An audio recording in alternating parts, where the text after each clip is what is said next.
Welcome to all. आज हम लोग देखेंगे इंडस वैली सिविलाइजेशन का अगला पार्ट। और इसमें हम लोग इंडस वैली सिविलाइजेशन की जो सोशल लाइफ थी, जो उनकी सोसाइटी थी, उसके बारे में डिस्कस करेंगे, थोड़ा ओवरव्यू लेने की कोशिश करेंगे।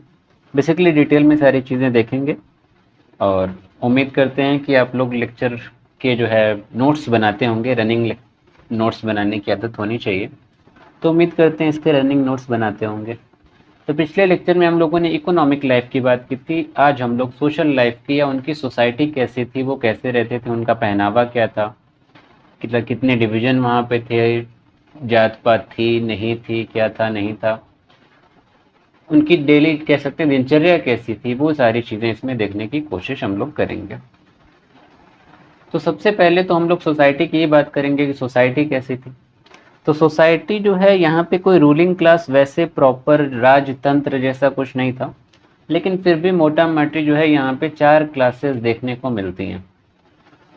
एक क्लास जो मानी जाती है वो प्रिस्ली क्लास मानी जाती है, यानी कि पुजारी या फिर वो लोग जो विद्वान लोग थे, और वही लोग शायद रूल करते रहे होंगे, ऐसा अनुमान है। और इसका एविडेंस जो है हमको मिलता है मोहनजोदड़ो से एक मूर्ति मिली थी।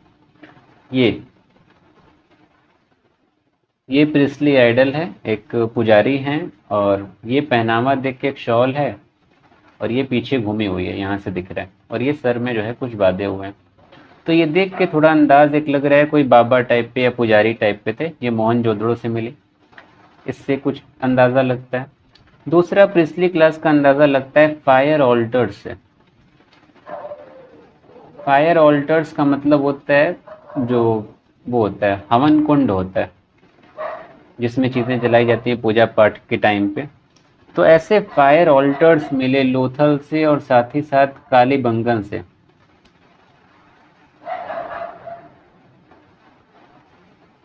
और उन फायर फायर ऑल्टर्स में जो है ऐश मिली, राख मिली, कुछ जानवरों की राख मिली, और इससे पता चलता है कि शायद वो लोग जानवरों की बलि वगैरह देते थे, तो उसकी राख वहाँ पे मिली। इसके साथ साथ तावीज़ मिली, एम्यूलेट्स। तो इससे भी पता चलता है डेफिनेटली वहाँ पे कोई बाबा पुजारी वगैरह रहते होंगे, तो वो तावीज़ वगैरह बनाते रहे होंगे। तो इन सारी चीज़ों से एक क्लास का कन्फर्मेशन मिलता है, और वो है प्रिस्ली क्लास।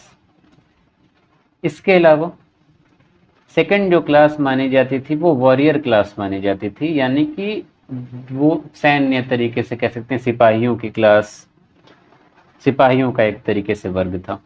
और इसका एविडेंस अगर आपको याद होगा, पहला लेक्चर जब हम टाउन के बारे में एक ओवरव्यू दे रहे थे, तो हम बताए थे कैसे उन लोगों ने डिफेंस का ख्याल रखा।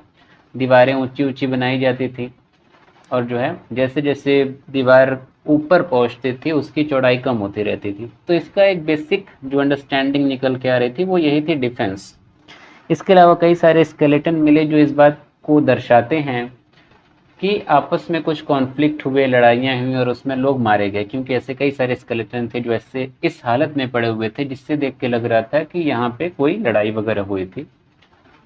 तो वॉरियर क्लास का एविडेंस मिलता है, और जिस तरीके से उन्होंने टाउन की प्लानिंग की थी, और जो डिफेंस मैकेनिज्म, सुरक्षा को लेके जो इनकी सोच थी, वो दिखती है। उससे पता चलता है कि यहाँ पे एक वॉरियर क्लास भी, योद्धा की क्लास या योद्धा का वर्ग मौजूद रहा होगा।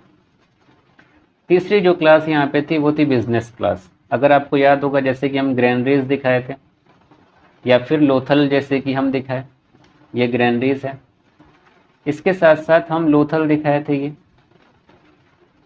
तो इन चीज़ों से पता चलता है कि व्यापार तो होता रहा होगा।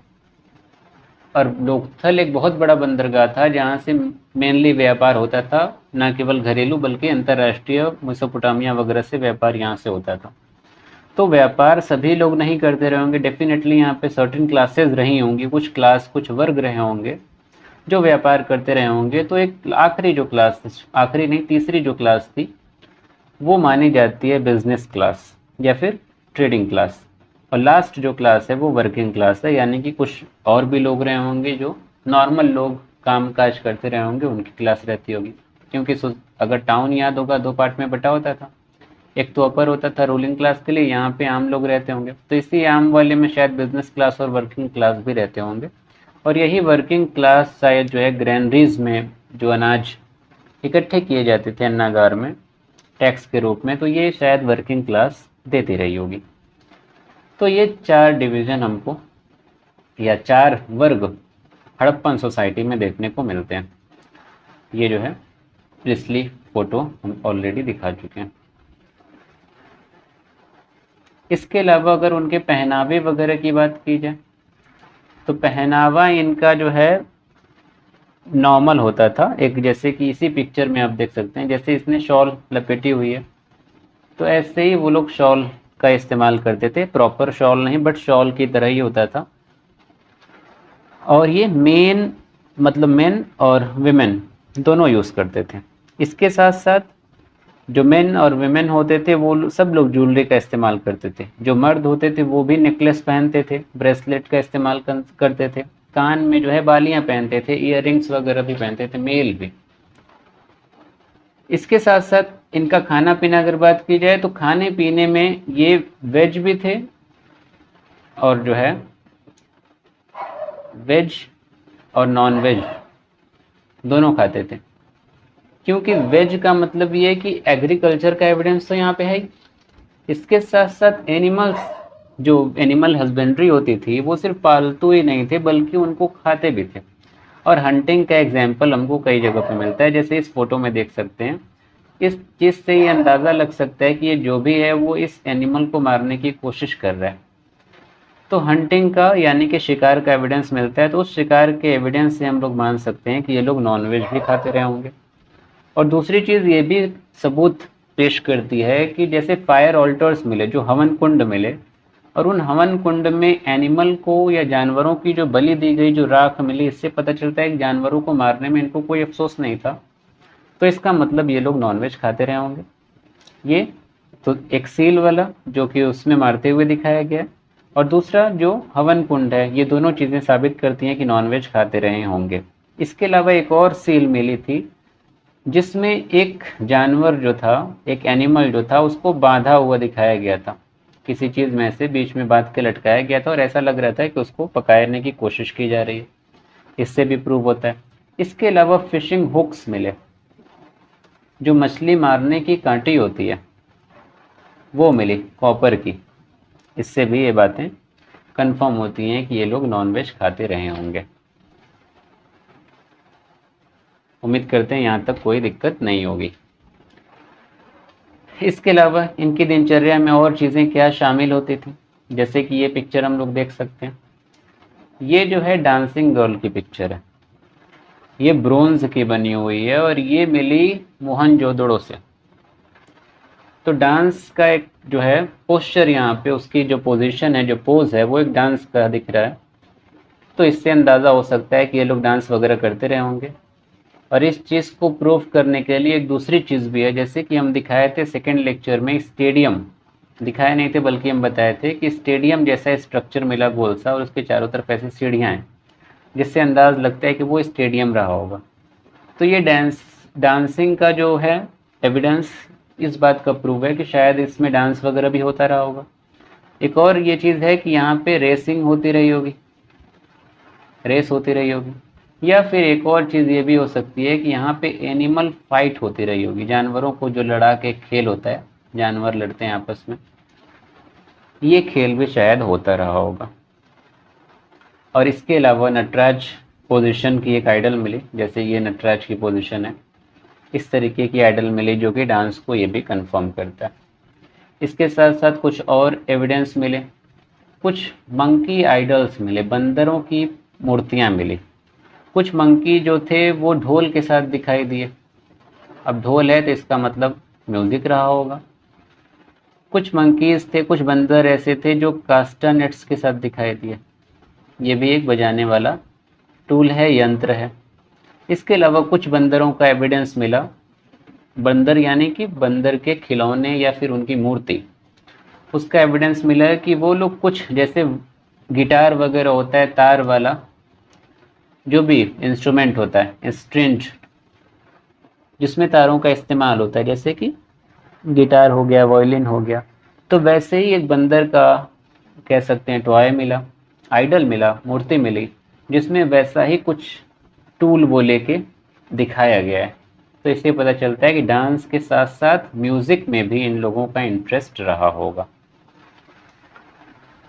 तो ये थी ओवरऑल इनकी उनकी जो सोशल लाइफ थी, उनका जो सोसाइटी थी।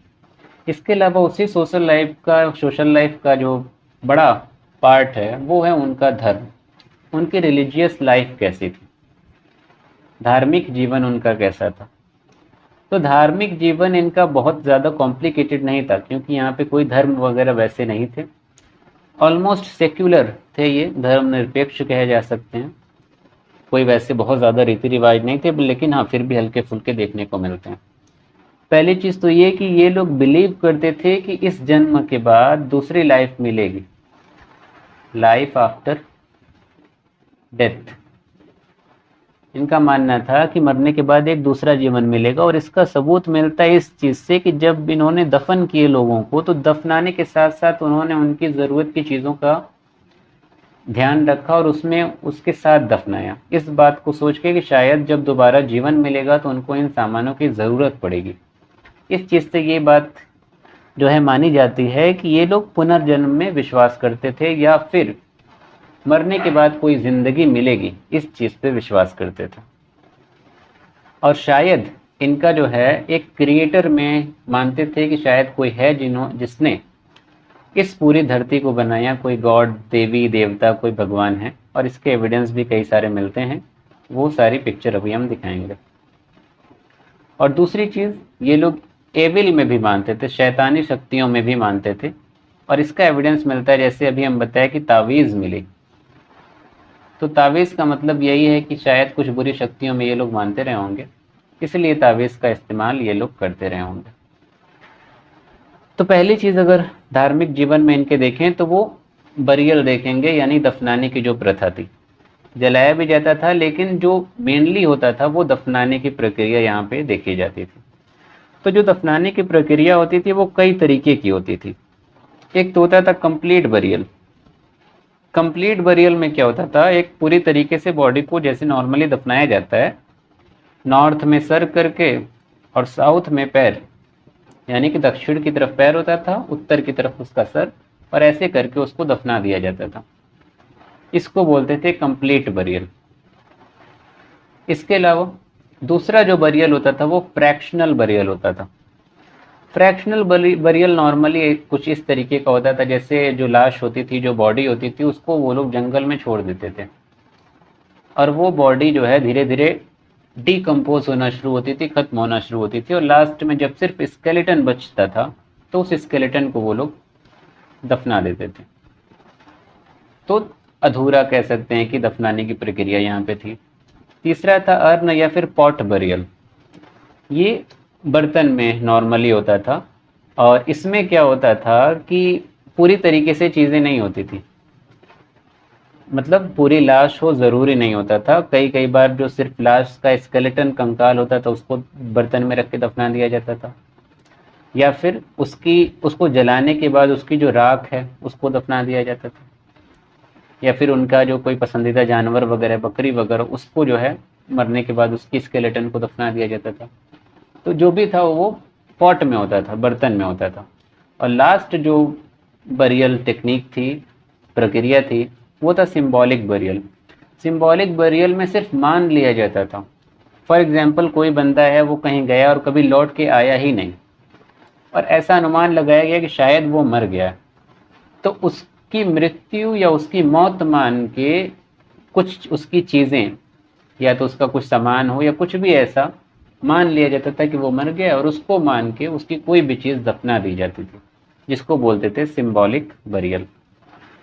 ऊपर का जो 3 तरीके का ये बरियल है, ये तीनों बरियल हमको मिलता है मोहनजोदड़ो से।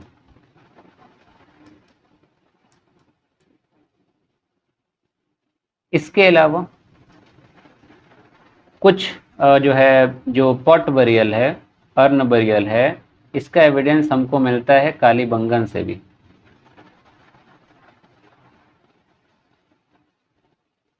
और हड़प्पा से कुछ ऐसे एविडेंस मिले जहां पे कॉफिन का इस्तेमाल किया गया, ताबूत का इस्तेमाल किया गया। ताबूत आई होप आप लोग जानते होंगे। तो हड़प्पा में जो है ताबूत का इस्तेमाल किया गया। क्रिश्चियन लोग दफनाने के लिए जिस लकड़ी के बॉक्स का इस्तेमाल करते हैं उसको बोलते हैं ताबूत या कॉफिन। तो कॉफिन का इस्तेमाल यहाँ पे देखने को मिलता है। इसके साथ साथ एक इम्पॉर्टेंट चीज़ ये है कि लोथल से डबल बरियल देखने को मिलता है, एक ही साथ 2 लाश दफनाई गई। मेल और फीमेल दोनों इकट्ठे थे, तो शायद वो पति पत्नी रहे होंगे, गर्लफ्रेंड बॉयफ्रेंड भी हो सकते हैं या कोई भी हो सकता है, या ऐसा भी हो सकता है कि दोनों ने सुसाइड कर लिया हो एक साथ, इसलिए दोनों को साथ में दफना दिया गया। तो कोई भी पॉसिबिलिटी हो सकती है। अब उनके बारे में एग्जैक्ट कहना कुछ मुश्किल है, क्योंकि ऑब्वियसली उन्होंने जो लिखा वो आज तक किसी को पता नहीं है। इसके अलावा धर्म में ही, जैसे कि ये देख सकते हैं, ये एक सील है, ये वाली। इस सील को माना जाता है पशुपति की सील है, और ये मोहनजोदड़ो से मिली थी। और पशुपति ये नाम दिया था सर जॉन मार्शल ने।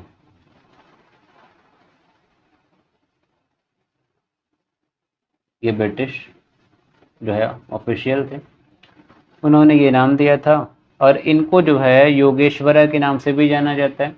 पशुपति जो हैं ये योगेश्वरा के नाम से भी जाना जाता है, या फिर प्रोटो शिवा के नाम से जाना जाता है, या फिर पशुपति महादेव के नाम से।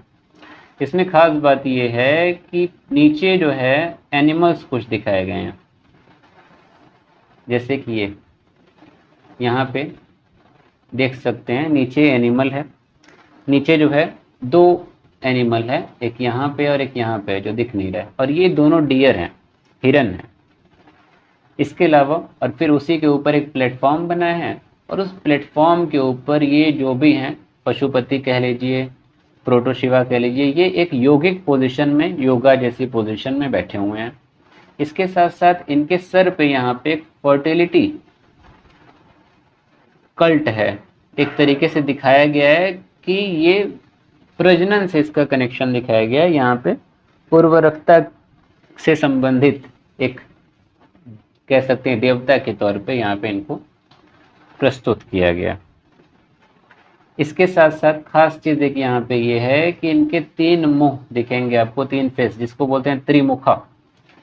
एक यहाँ पे दिख रहा होगा हल्का सा, एक ऐसे, और एक सामने से ही दिख रहा होगा। तो बहुत सी पॉसिबिलिटी ये भी है कि ये चतुर्मुख रहे होंगे, एक पीछे भी रहा होगा फेस, क्योंकि अब सील के पीछे तो देख नहीं सकते, बट दिख नहीं रहा है तो इसको त्रिमुखा ही माना जाता है, 3 मुख इनके दिखते हैं। इसके साथ साथ एक साइड में यहाँ पे टाइगर है ये, और टाइगर के ठीक ऊपर एलिफेंट है। वहीं दूसरे साइड यहाँ पे बफेलो है, भैंसा, और भैंसे के ठीक ऊपर यहाँ पे एक गेंडा है या राइनोसेरोस है। और उसके साथ साथ फिर ऊपर कुछ ह्यूमन की, मछलियों की पिक्चर यहाँ पे देखने को मिलती हैं, और हड़प्पन जो लेटर्स हैं उसका इस्तेमाल यहाँ पे देखने को मिलता है। तो ये देवता की सील का बनना इस बात का सबूत है कि हाँ, यहाँ पे धार्मिक लाइफ जो है रही होगी, लेकिन बहुत वैसी नहीं जैसे कि धर्म आज के टाइम पे डोमिनेंट है। इसके अलावा भी कुछ रिंग स्टोन मिले, या फिर वैसे कुछ धर्म से रिलेटेड जो है, रीति रिवाज से रिलेटेड चीज़ें मिली। ये एक इम्पॉर्टेंट पिक्चर है, और ये है मदर गॉडेस की, देवी माता हिंदी में बोलते हैं। इनका जो है आइडल मिला, और यहाँ पे भी इन्हें भी एक फर्टिलिटी कल्ट के तौर पे दिखाया गया, प्रजनन से कनेक्ट किया गया यहाँ पे भी। इसके साथ साथ एक और जो है ऐसी ही मदर गॉडेस की मूर्ति मिली, और यहाँ पे उस मदर गॉडेस की मूर्ति में, जैसे यहाँ पे ये प्लांट दिखाया गया सर से उगते हुए, उसमें प्लांट जो दिखाया गया था वो वूम से उगते हुए दिखाया गया था। इसके साथ साथ जो कह सकते हैं इनका पूजा पाठ करने का तरीका था, उसका भी एविडेंस हमको सील से मिलता है। कई सील में ऐसा दिखाया गया है कि एक पेड़ है, और पेड़ के चारों तरफ बीच में जो है पेड़ है, और पेड़ के चारों तरफ लोग जो है खड़े हुए हैं, और खड़े पूरे नहीं खड़े हैं, आधा झुक के, पेड़ की तरफ आधा झुक के खड़े हुए हैं। और एक तरीके से ये आभास होता है कि वो उस पेड़ को एक देवी मानते होंगे, और उसके सामने झुक के श्रद्धा से पूजा पाठ कर रहे होंगे। ऐसे ही एक और सील थी, और उस सील में ऐसे ही वो, उसमें भी पेड़ था, और उस पेड़ पे एक जो है विमेन को बैठाया गया था और फिर उसके भी चारों तरफ ऐसे कुछ 6-7 लोग खड़े हुए थे और उसमें भी ऐसा दिखाया गया कि वो लोग उनके सामने श्रद्धा से झुके हुए हैं। तो ये लोग नेचर की पूजा करते थे। पशुपति वगैरह को देख के भी कहा जा सकता है कि उनकी पूजा करते थे, और जिस तरीके से पेड़ के सामने ये लोग झुके रहते थे, पेड़ की भी ये लोग पूजा करते थे। इसके साथ साथ ये लोग पैलेस की भी पूजा करते थे और मिथिकल फिगर्स की भी पूजा करते थे। मिथिकल फिगर्स ऐसे फिगर जो नॉर्मल नहीं होते थे, जैसे कि कुछ ऐसी पिक्चर्स मिली, जैसे कि उसमें बॉडी, जो ऊपर की बॉडी है, ऊपर का जो पार्ट है वो किसी मैन का होगा, किसी इंसान का होगा, और फिर उसका सर मान सकते हैं कि टाइगर का रहा होगा या फिर किसी स्नेक का सर रहा होगा। तो मतलब एक ही बॉडी में वो अलग अलग चीज़ों के पार्ट्स दिखते थे। तो एक तरीके से मैथिकल फिगर या अलौकिक शक्ति को दर्शाते थे। तो इसका भी एविडेंस मिलता है। और साथ साथ एक इम्पॉर्टेंट चीज़ ये है कि ये लोग पैलेस की भी पूजा करते थे, यानी कि जो प्राइवेट पार्ट्स होते हैं उसकी पूजा यहाँ पे देखने को मिलती है।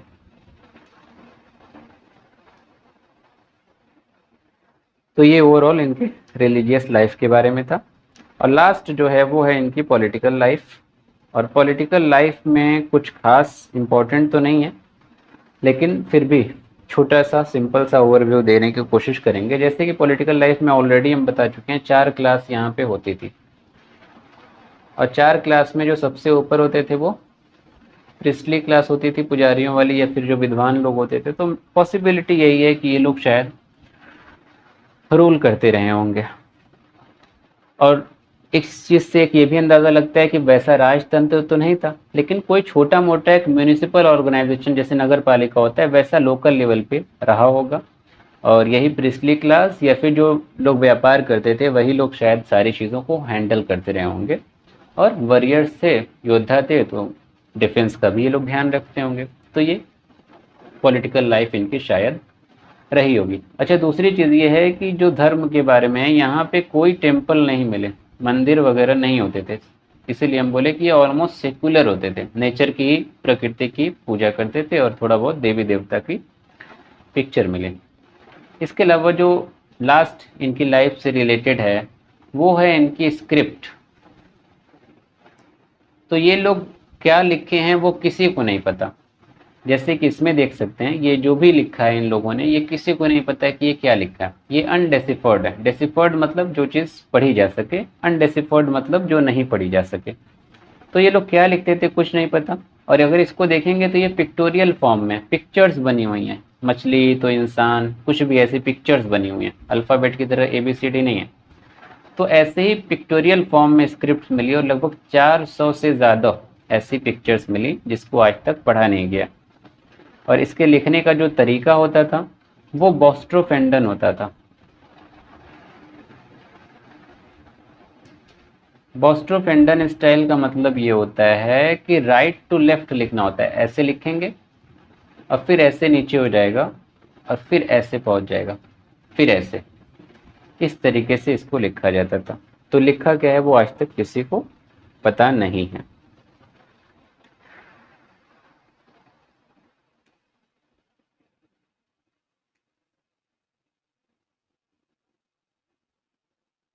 इसके अलावा जो लास्ट टॉपिक हम लोग देखेंगे वो है decline of Harappan culture. Harappa culture का जो है या इंडस वैली सिविलाइजेशन का पतन कैसे हुआ। अगर आपको टाइम पीरियड याद होगा तो पतन का जो टाइम पीरियड था वो 1900 से लेके 1700 BC था। 200 साल के आसपास के पीरियड में ये धीरे धीरे खत्म हो गया। अर्बन कल्चर जो था, शहरी जो क्षेत्र था, वो धीरे धीरे पतन की ओर बढ़े। तो इसके कारण क्या है, इसको लेके विद्वानों में या हिस्टोरियंस में अलग अलग मतभेद है बातों में, सब लोग अग्री नहीं करते हैं। कुछ लोगों के अकॉर्डिंग फ्लड, बाढ़ या फिर भूकंप से बर्बाद हुआ, और इसमें नाम आता है R.L. राइकस का। इन्होंने कहा कि बाढ़ और भूकंप की वजह से मोहनजोदड़ो जो है बर्बाद हुआ, क्योंकि मोहनजोदड़ो एक ऐसा शहर है जिसमें लगभग 9 लेयर्स पाई गई हैं, और इसका अंदाज़ा लगता है कि 9 बार बाढ़ आई होगी और 9 बार उन बाढ़ से मोहनजोदड़ो जो है बर्बाद हुआ होगा। तो उस अर्थक्वेक से और बाढ़ की वजह से बर्बाद हुआ। पहला तो ये है। दूसरा ये है कि ड्राइंग ऑफ घग्गर या हकरा रिवर, घग्गर या हकरा रिवर का सूखना एक वजह बताई जाती है और इस बात की सहमति देते हैं डीपी अग्रवाल। इसके अलावा एक और है, नाम है विशाल सूद। ये दोनों लोग जो है इस बात से अग्री करते हैं कि जो घग्गर और हकरा रिवर है, पहले लेक्चर में हम दिखाए थे, वो सूख गई थी और उस सूखने की वजह से कुछ चेंजेस आए। और उस चेंजेस क्या थे? वो चेंजेस बेसिकली आए सतलज और यमुना नदी में, क्योंकि वो सूख गई तो पहली बात वहाँ से शिफ्टिंग शुरू हुई।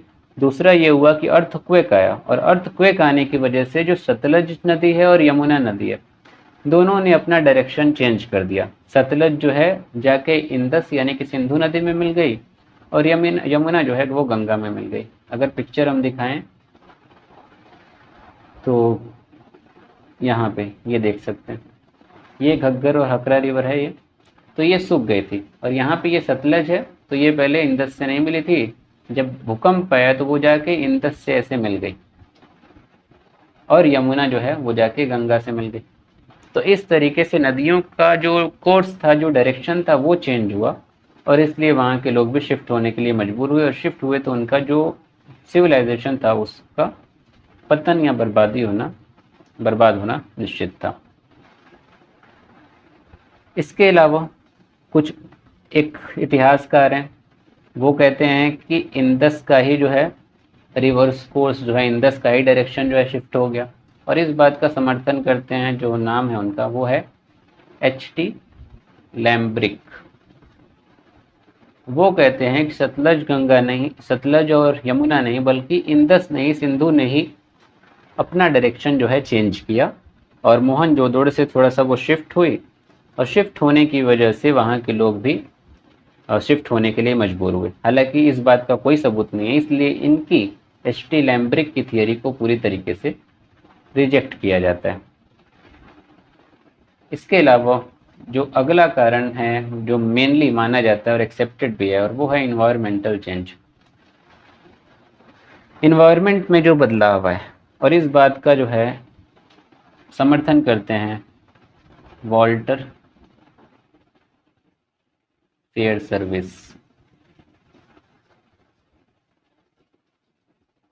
इनके अकॉर्डिंग इन्वायरमेंट में जो है बदलाव आया और इन्वायरमेंट में बदलाव आया, मॉनसूनल जो विंड है, मॉनसूनल जो हवाएं हैं, उसका जब डायरेक्शन चेंज हुआ, मॉनसूनल हवाओं का की जब दिशा चेंज हुई, उस दिशा के चेंज की वजह से इन्वायरमेंट में बड़े बदलाव आए और बारिश जो है ज़्यादा हुई, कैपिलरी एक्शन हुआ।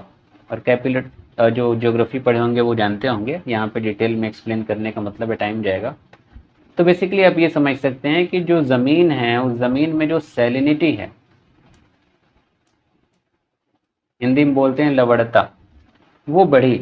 नमक जो है वो ज़मीन में ऊपर जो है आता है, वो बहुत ज़्यादा इंक्रीज़ कर गया, जिसकी वजह से इन्वायरमेंट तो चेंज हुआ ही मॉनसूनल विंड की वजह से, और उस इन्वायरमेंटल चेंज की वजह से सैलिनिटी इंक्रीज हुई और लोग शिफ्ट करने के लिए मजबूर हुए। और लोग धीरे धीरे इंदस का जो रीजन था, सिंधु घाटी का जो रीजन था, वहाँ से ईस्ट की तरफ बढ़ना शुरू हुए, यानी कि जो गंगा वाला जो रीजन है, गंगा यमुना का, वहाँ पे लोग शिफ्ट होना शुरू हो गया।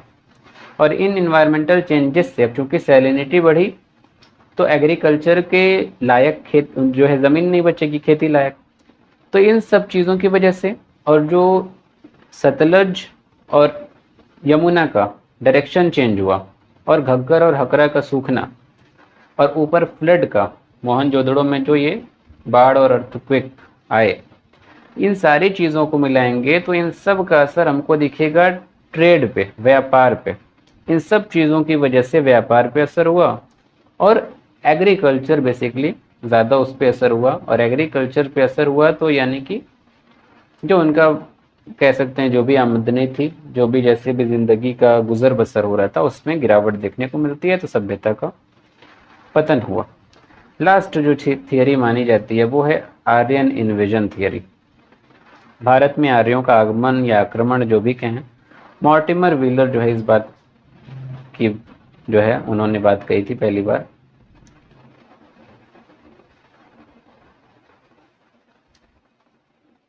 तो मॉर्टिमर व्हीलर ने कहा कि ये सभ्यता का पतन जो है आर्यों के आगमन की वजह से हुआ है। आर्य जब भारत में आए तो उन्होंने तबाह करना शुरू कर दिया इस सभ्यता को, और इसका एविडेंस मिलता है रंगपुर से। रंगपुर की इन्होंने बात की कि वहां पे आग से तबाही का साक्ष्य मिलता है, एविडेंस मिलता है, और वो आग आर्यों के द्वारा लगाई गई। इसके अलावा मोहनजोदड़ो से एविडेंस मिलता है कि उन 9 लेयर्स में से किसी एक लेयर में 35 स्केलेटन मिले, 35 कंकाल मिले, और वो तितर बितर हालत में थे, और देख के लग रहा था कि वो युद्ध करते हुए या लड़ाई लड़ते हुए मारे गए। इन दोनों चीज़ों से मॉर्टिमर व्हीलर ने प्रूव करने की कोशिश की कि आर्यों के आगमन ने हड़प्पन कल्चर को तबाह किया, और उसके बाद ये सभ्यता खत्म होती है और भारत में वैदिक कल्चर शुरू होता है, या आर्यों की कहानी शुरू होती है, आर्यों का आगमन होता है। हालांकि इस बात को बाज़ इतिहासकार जो है मानते नहीं है। तो ओवरऑल अगर सारी ही चीज़ों को मिला देंगे तो शायद हो सकता है सब ये जितने भी पॉइंट्स हैं वो सभी वजह रहे होंगे थोड़ा बहुत, और उन सब की वजह से जो मेजर चेंज आया या फ़र्क पड़ा वो ट्रेड पे पड़ा, और ट्रेड बर्बाद हुआ और सभ्यता भी बर्बाद हुई। और उसमें कारण में सबसे इम्पॉर्टेंट इन्वायरमेंटल चेंजेस, जो इन्वायरमेंट में बदलाव है उसका असर देखने को मिलता है। तो आज के लिए इतना ही, और इस लेक्चर के साथ जो इंडस वैली सिविलाइजेशन के लेक्चर्स आ रहे थे अलग अलग पार्ट्स में वो यहाँ पे पूरा हुआ। अगले लेक्चर में हम लोग देखेंगे अपना तीसरा पार्ट, और वो है आर्यन इन्वेजन, या फिर वैदिक कल्चर, या फिर वैदिक सभ्यता, या फिर वैदिक काल, जो भी कहना चाहें आप कह सकते हैं। और अगर आपको सिलेबस दोबारा अगर देखें आप, तो पहला सिलेबस सोर्सेस था, दूसरा स्टोन एज था, और तीसरा हड़प्पन सिविलाइजेशन था, और चौथा हमारा है वो वैदिक एज है या फिर वैदिक काल। तो अगले लेक्चर में हम लोग ये देखने की कोशिश करेंगे। उम्मीद करते हैं कि आपको ये लेक्चर्स पसंद आते होंगे, और अगर पसंद आते हैं तो लाइक करिए, सब्सक्राइब करिए, और उन लोगों के साथ शेयर करिए जो लोग कॉम्पिटिटिव एग्जाम्स की तैयारी कर रहे हो, स्पेशली सिविल सर्विसेज की तैयारी कर रहे हो, क्योंकि ऑलमोस्ट सारी चीज़ें हम इसमें कवर करते हैं। बहुत सी चीज़ें लिखते नहीं हैं, लेकिन एक लेक्चर में बोल के सारी चीज़ें ऑलमोस्ट उसमें कवर हो जाती हैं। So I hope you liked that lecture, and please do subscribe and share with your friends. Thank you.